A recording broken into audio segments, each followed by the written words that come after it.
Coca-Cola dunyodagi eng mashhur ichimliklardan biri. Ammo siz hech o'ylab ko'rganmisiz? Bu ichimlik aslida qanday tayyorlanadi? Eng qizig'i, uni retsepti haligacha sir saqlanadi. Assalomu alaykum, U5 TV kanaliga xush kelibsiz. Bugun siz Coca-Cola zavodining ichiga kirib, bu ichimlik qanday yaratilishini ko'rib olasiz.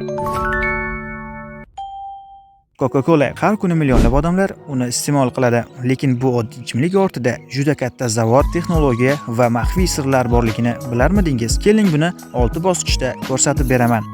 Birinchi bosqich. Hammasi suvdan boshlanadi. Albatta oddiy suv emas, maxsus tozalangan. Suv bir necha bosqichli filtrdan o'tkaziladi. Bakteriya va zararli moddalardan tozalanadi. Natijada ichimlik uchun mukammal toza suv tayyor bo'ladi.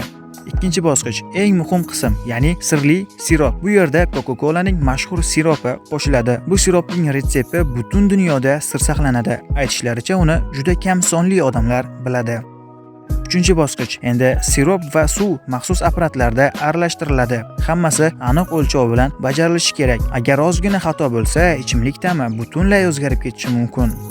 To'rtinchi bosqich. Coca-Colani Coca-Cola qiladigan narsa bu gaz. Ichimlikka karbonat angidrid qo'shiladi. Natijada biz biladigan o'sha gazli ta'm paydo bo'ladi. Beshinchi bosqich. Endi tayyor ichimlik shishalarga quyiladi. Zavodda bu jarayon juda tez ishlaydi. Bir daqiqada yuzlab shishalar to'ldiriladi. Oltinchi bosqich. Oxirida Coca-Cola qadoqlanadi va do'konlarga jo'natiladi. Shu tariqa siz u biz ichayotgan Coca-Cola ichimligi katta ishlab chiqarish va mehnat natijasida uyimizgacha yetib keladi.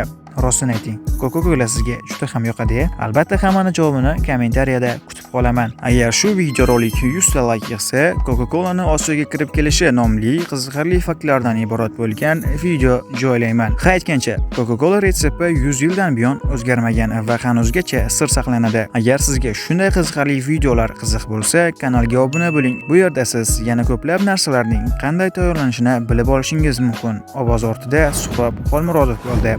Videorolikni oxirigacha tomosha qilganingizdan mamnunman.